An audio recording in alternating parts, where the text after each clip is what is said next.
9/11 was obviously a very, very serious day in our history. And it did change America. But unfortunately, we have not always done the correct thing since 9/11. We didn't reassess the problems that we have. For instance, if we had had a much higher regard for the Second Amendment, I believe 9/11 could have been averted.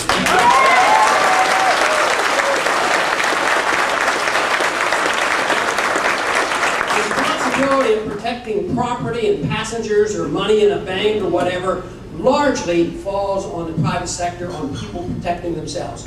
99% of our protection in our homes does not come from a policeman being able to stand out in front of our house. It comes from our right to defend ourselves, and most people know that. Yeah.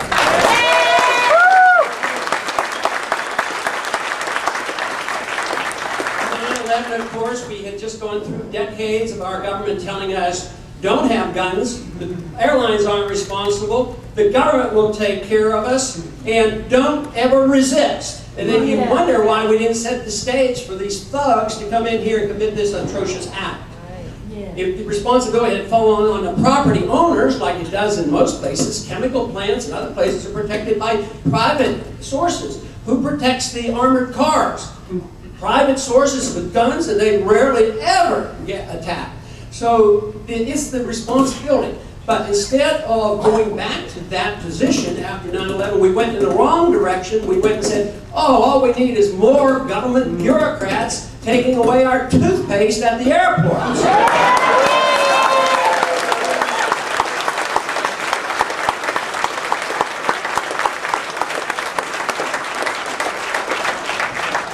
The other thing that we have done is something I know this audience will understand. You know, there's a lot of crime in this country, and for this reason, a lot of crime committed by guns. So for this reason, the anti-Second Amendment people say, well, we got to get rid of all the guns. And so therefore, they want to register the guns and tell the people what they can and cannot do as far as their own self-defense. Well, obviously, that is not our position. We want to take the guns away from the thugs and the hoodlums and make sure you have a gun where you can defend yourself.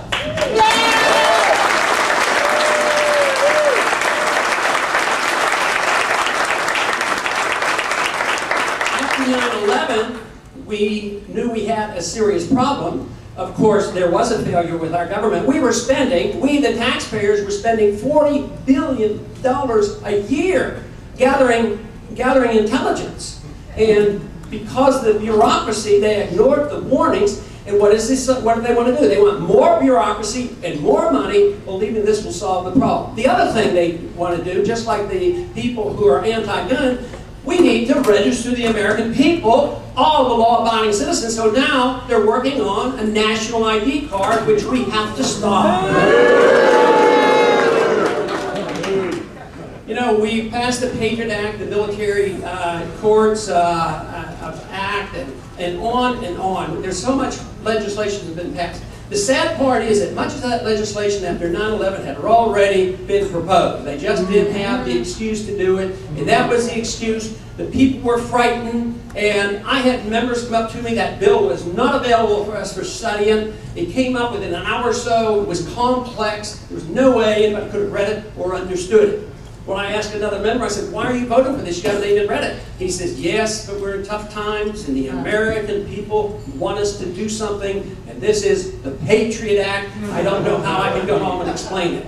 That's how legislation gets passed in Washington, and you have to have people who will resist this pressure to do the wrong things under this type of pressure.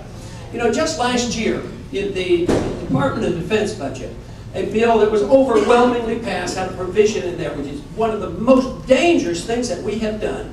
We have turned over the power to the executive branch to declare martial law anytime with hardly a justification. They have literally repealed the Insurrection Act as well as the Posse Comitatus Act.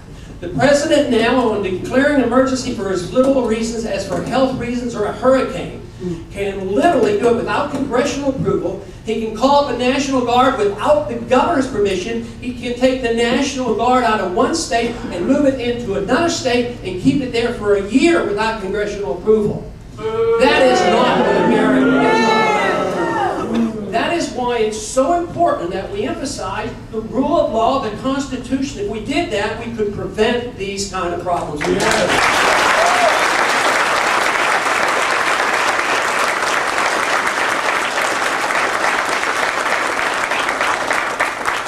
Today, under the law, an American citizen can be held and declared an enemy combatant, have no access to the court, and lose the right of habeas corpus. This has not been done wholesale. It's been done on a few occasions. But the principle is the thing. If it can be done on one occasion, what keeps them from using it later on in many other occasions? The right of habeas corpus, American freedoms, cannot exist unless this is absolutely honored and respected, and hopefully soon we can repeal it. If it were to be the case that I am to be the president, I will make sure that I never abuse the principle of habeas corpus.